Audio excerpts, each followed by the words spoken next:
You've spent your entire life contorting yourself to fit into their boxes. You bite your tongue, you suppress your anger, and you carry everyone else's emotional baggage, terrified that if you say no, you'll be the bad guy. You smile while you're insulted. You nod while you're exploited. You apologize for having needs. You rehearse conversations in your head like you're on trial for existing. But here is the brutal truth Carl Jung discovered. Society trained you to be harmless so that the true predators could feed on you without resistance. You weren't raised to be good. You were raised to be manageable. You weren't taught emotional intelligence. You were taught emotional compliance. If you are watching this, your shadow is finally waking up. It is time to stop apologizing for your boundaries. In this video, we will show you exactly why you must embrace your villain arc to become truly untouchable.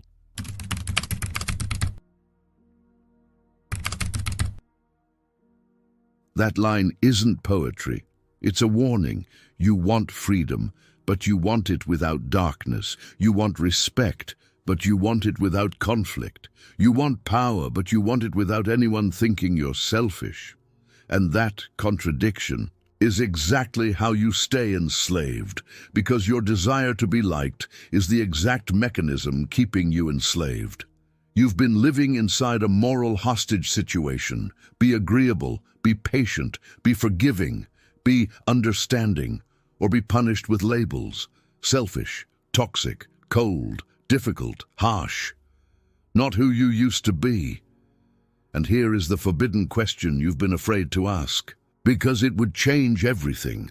What if the only reason they call you toxic is because they can no longer control you? Sit with that. Don't flinch from it. Let it burn through the lies. In power dynamics, the first person to set a boundary becomes the villain in someone else's story. Because your boundary exposes their entitlement. Your boundary reveals who expected free access to you. Your boundary is a mirror, and the parasite hates mirrors. True psychological health looks terrifying to a society built on codependency. So here's what you're getting today. Not motivation, not comfort, not be kind to yourself. You're getting a psychological doctor's note signed in the language of Carl Jung shadow work. Your coldness can be health. Your selfishness can be sanity. Your boundaries can be love for your future self. Your villain arc psychology can be liberation. This is not about hurting people. This is about ending the internal civil war where you keep sacrificing yourself to maintain an image.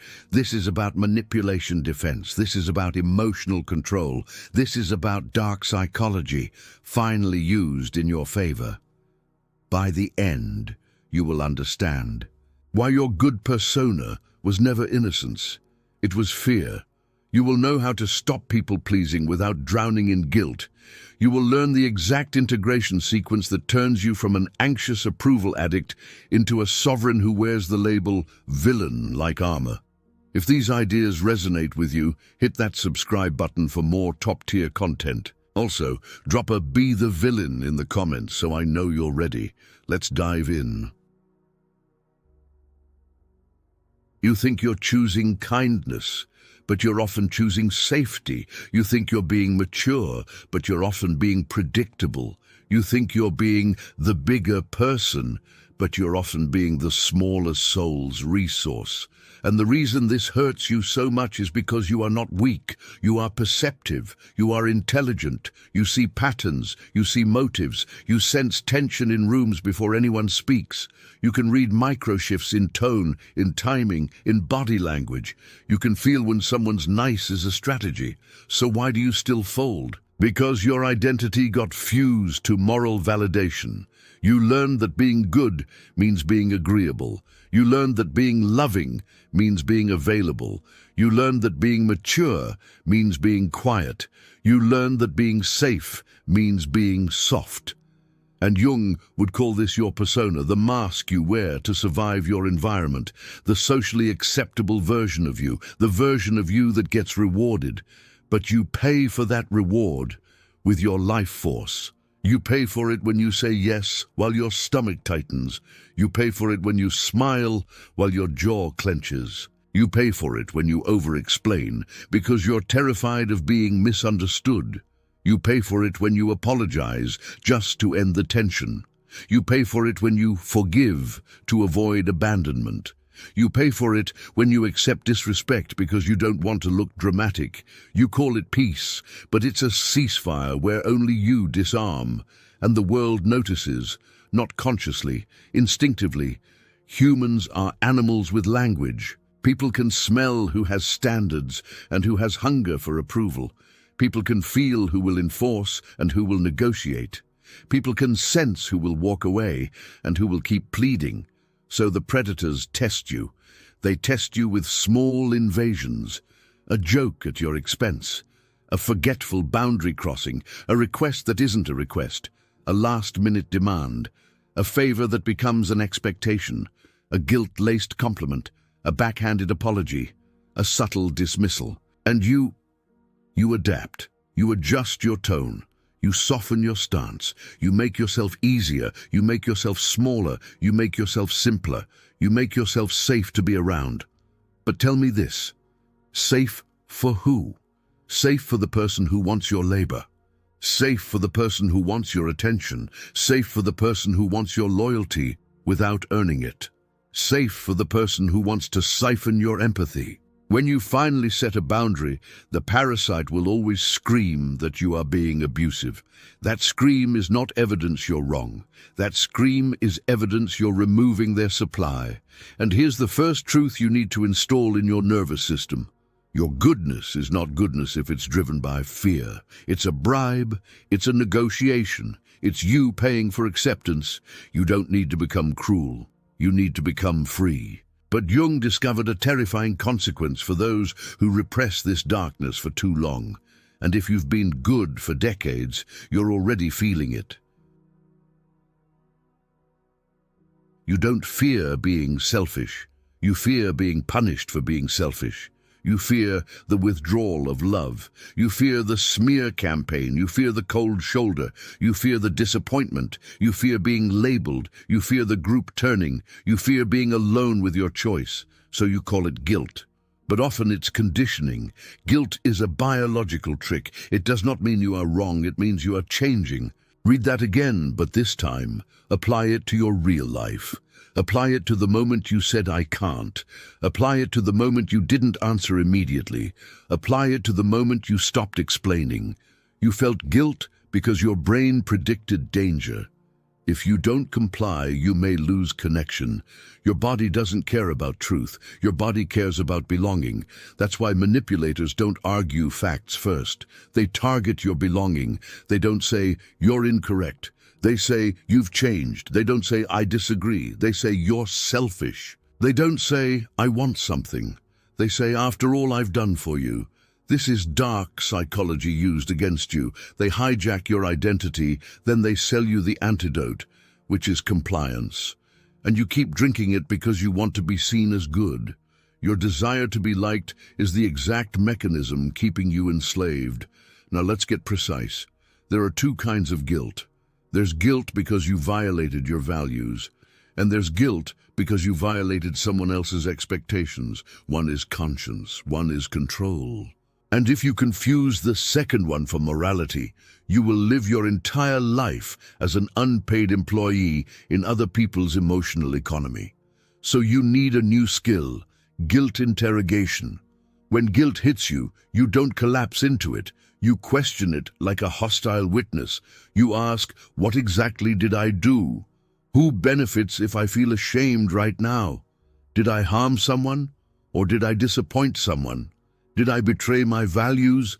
Or did I betray their access? Is this guilt coming from my integrity or from my training? This is emotional control, not suppression, command. And the moment you start interrogating guilt, you start seeing a pattern. The people who call you toxic the fastest are the people who benefited from you being controllable. If they cannot manipulate you, they will try to manipulate how others see you. Let them. Because that attempt is a confession. They don't want resolution, they want leverage. If you've recently lost friends because you stopped saying yes, you are currently in stage 3. Here's what's next. They will test whether you can be pulled back by shame. They will test whether you need to be understood. They will test whether you still require their approval to breathe. And if you fail here, you'll relapse into the old persona. So you need to hear this with absolute clarity. You do not need to be seen as good by people invested in your obedience. You need to be seen as real by yourself. But Jung realized something even darker, something almost insulting to the nice identity you've been wearing. And if you let it land, you'll stop romanticizing harmlessness forever. You've been told your whole life that being harmless is being good. Jung would call that a lie that creates neurosis, because harmlessness is not virtue when it's involuntary. It's impotence. Jung realized that harmless men are not good men. They are just weak. And you don't have to be a man for that to apply to you. If you cannot say no, your yes is meaningless. If you cannot disappoint people, your kindness is not a choice. If you cannot walk away, your loyalty is not devotion, it's captivity. This is where Carl Jung's shadow theory becomes a weapon for your freedom. Your shadow is everything you were forced to disown to be accepted.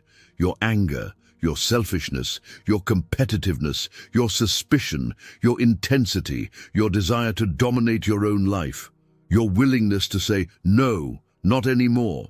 You were trained to exile these traits because they threatened the comfort of people around you. You were trained to believe they are bad, so you repress them. And repression always collects interest. It becomes resentment, it becomes anxiety, it becomes passive aggression, it becomes burnout, it becomes collapse, it becomes sudden explosive outbursts that shock even you. It becomes depression that doesn't make sense, because on paper you're doing everything right. That is the shadow debt. You can pay it consciously through shadow work, or you will pay it unconsciously through self-sabotage. And here's the terrifying consequence Jung discovered for those who repress too long.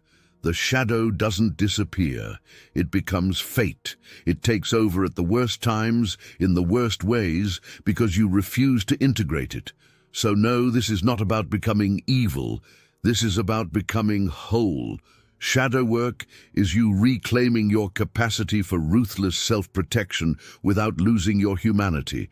Shadow work is you learning to say, I don't care if you're upset, without shaking. Shadow work is you learning to let someone misinterpret you without chasing them. Shadow work is you learning to leave the room without providing a speech. Shadow work is you learning to be the villain in someone else's story and still sleep like a king. This is villain arc psychology at its real depth, not revenge fantasies, but integration. Do not mistake the villain arc for petty revenge. True shadow integration is much more dangerous because petty revenge still centers them. Integration centers you.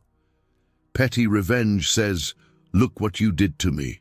Integration says, you will never reach me like that again. So let me ask you directly, because you need confrontation, not comfort. How many times did you swallow your truth to look mature? How many times did you silence your anger to look nice? How many times did you forgive to avoid being alone? How many times did you over-explain because you were terrified of being called selfish? How many times did you accept crumbs because you didn't want to be seen as demanding? You weren't loving, you were negotiating, and the negotiation is over. But to end it, you need the one thing you've been denied your whole life: permission. Permission to be the villain. And there is a psychological threshold you will hit where the guilt vanishes. This is how you reach it. You've been trying to be an angel in a world that rewards predators. You've been trying to be understood by people who weaponize misunderstanding. You've been trying to be fair with people who see fairness as weakness. So let's answer the forbidden question with the coldest clarity. What if the only reason they call you toxic is because they can no longer control you? Then the label is not a diagnosis. It's a protest. It's the sound of power dynamics shifting. When you stop people pleasing, the first thing that happens is not respect. The first thing that happens is backlash. Because you just removed a benefit they were quietly receiving. You stop answering immediately and they call you distant. You stop lending money and they call you selfish. You stop being the therapist and they call you cold. You stop tolerating disrespect and they call you dramatic. You stop explaining yourself and they call you manipulative. This is Manipulation Defense 101. When control breaks, accusation begins. And here's the trap you must not fall into. You will want to prove you're not the villain. You will want to explain. You will want to clarify. You will want to provide context. You will want to show you're still good.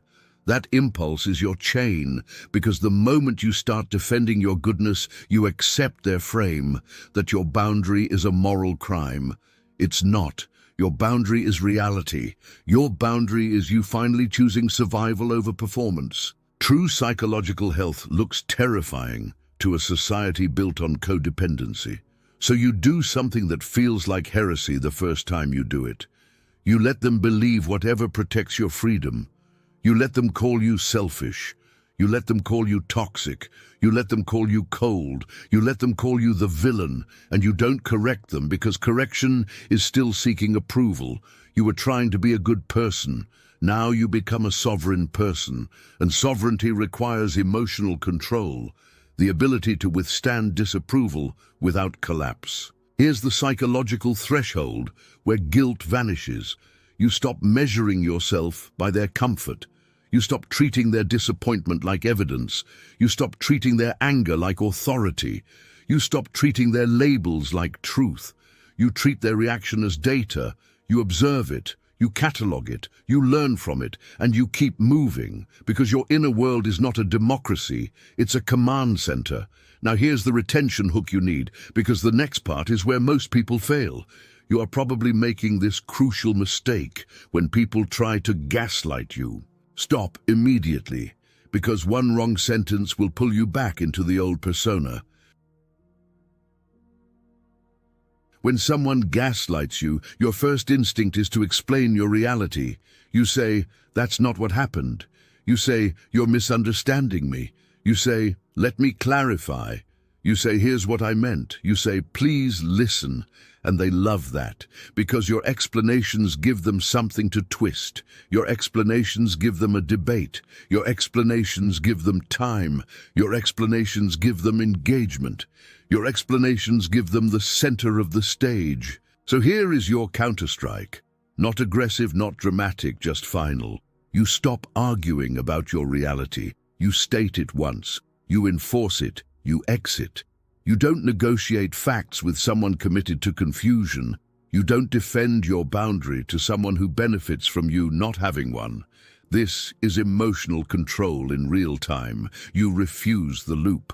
And it's also shadow work in real time. You tolerate being misunderstood without chasing. Try this sequence the next time it happens. You say, "That's not accurate." You say, "I'm not discussing this further." You say, "This conversation is over." Then you leave. You hang up. You stop texting. You stop feeding it. And you will feel the old guilt scream. That scream is the addiction leaving your body. Guilt is a biological trick. It does not mean you are wrong. It means you are changing. Now watch what a manipulator does when you refuse the loop. They escalate. They mock you. They bait you. They threaten to tell people. They claim you're unstable. They say you're being abusive for ending a conversation. When you finally set a boundary, the parasite will always scream that you are being abusive. That is not a reason to soften. That is a reason to harden. Because if someone experiences your boundary as violence, it means they were living inside you without permission. Now this is where villain arc psychology becomes more than an idea. It becomes a protocol. You don't need to be mean, you need to be unmovable. You don't need to crush them. You need to detach from the role where you are crushable. And the narcissist or predator in your life, whether they're obvious or subtle, is secretly terrified of one specific psychological shift you're about to make. Because once you make it, your entire presence changes. Here's the shift that terrifies them. You stop needing moral validation. You stop needing to be seen as good. You stop needing to be the mature one. You stop needing to be liked. Your desire to be liked is the exact mechanism keeping you enslaved. So the Sovereign Protocol is built on 5 moves, not fantasies, not slogans, moves. Move 1, you define your non-negotiables, not preferences, not vibes, rules. You decide what you will not tolerate: disrespect, guilt-tripping, triangulation, boundary testing, covert insults, emotional dumping, entitlement. You write it down if you have to, because your mind has been trained to forget in moments of pressure. Move 2, you compress your language. You stop over-explaining, you stop pleading, you stop performing reasonableness. Your sentences get shorter as your standards get higher. I can't. No, that doesn't work for me. I've decided. I'm not available. This is manipulation defense through minimalism. Move 3, you attach consequences, not threats. Consequences. If they cross the line, access changes. You leave, you hang up, you stop responding, you stop offering help, you stop being available. And you do it consistently because consistency is what rewires power dynamics. Move 4, you absorb the backlash without bargaining. You let them be upset, you let them be confused, you let them be angry, you let them label you. If they cannot manipulate you, they will try to manipulate how others see you. Let them. Move 5, you upgrade your environment. You stop building your life in rooms where your boundaries are treated like sins. You seek people who respect no. You seek people who have self-control. You seek people who don't require you to bleed to prove loyalty. Now be honest with yourself. You've been surrounded by people who only feel safe when you are small. And the moment you stop being small, they call you the villain. Good. Let them. Because now the label works for you. Now the label becomes a warning sign to anyone who thought you were easy. You wear it like armor. And when you do, something strange happens, something you probably don't expect if you've lived your whole life as the good one. When you reach step 7, a strange phenomenon occurs. The people who hated you will start to respect you, not because they became better, because your energy changed, because your emotional control became visible, because your boundaries became predictable in a new way, predictable enforcement, because you became expensive, and expensive people are treated carefully. Now, here's the retention hook that matters. The final integration requires you to accept a truth that 99% of humanity will deny. And if you can accept it, you become free in a way most people never touch. Jung's warning about roots reaching down to hell means this: you cannot be truly good until you are capable of being bad.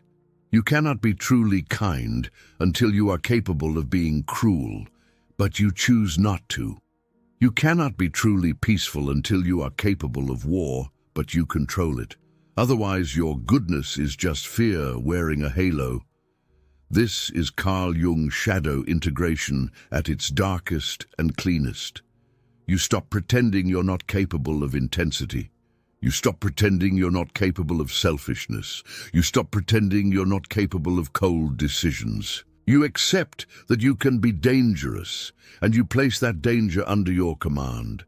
That's why the villain arc psychology is not you becoming reckless. It's you becoming whole. It's you becoming someone who can walk away without shaking.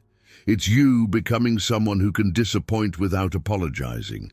It's you becoming someone who can say no without explaining. It's you becoming someone who can be misunderstood and still sleep. Because the deepest freedom is not approval. The deepest freedom is this: you no longer require permission to protect yourself. And that is where guilt dies. Not because you become heartless, because you become honest. Honest about what people did, honest about what patterns mean, honest about what your body has been screaming for years, honest about the fact that your empathy has limits, honest about the fact that your life is not a public resource. So let's make this practical, because if you don't apply it, your mind will turn it into entertainment and your life will stay the same. Here are the integration drills, the real shadow work you do in the moment. When you feel the urge to explain, you pause, you breathe, you choose one sentence. When you feel the urge to apologize, you ask, did I do harm or did I enforce? When you feel the urge to rescue, you ask, is this compassion or is this fear of being disliked? When you feel the urge to prove you're good, you remember, your desire to be liked is the chain, and you keep your eyes open for the clearest sign you're becoming free. They start calling you different. Yes, you are. You are different because you are no longer available for manipulation. You are different because your emotional control is no longer negotiable. You are different because your boundaries are no longer suggestions. You are different because your Carl Jung shadow is no longer buried. It's integrated. And now, the final truth you must accept, the truth that completes the villain. Some people will never forgive you for becoming unreachable. They will never forgive you for not needing them. They will never forgive you for not fearing them. They will never forgive you for not chasing them. They will never forgive you for refusing to be controlled.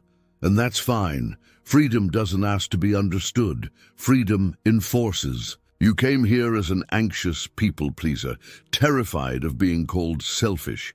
You came here with guilt gnawing at you every time you tried to set a boundary.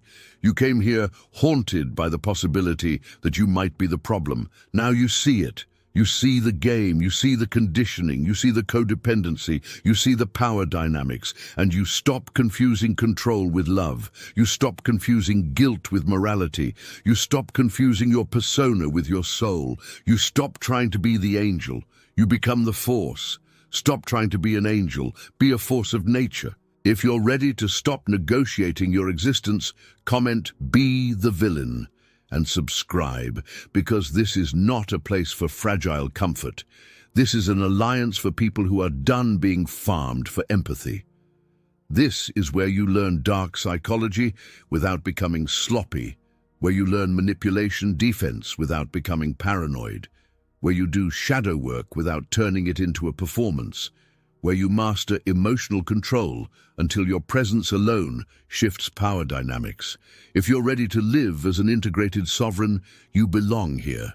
To understand how the great strategists use this dark energy to control entire rooms, click the video on screen. See what others miss, know what others fear, become who others can't.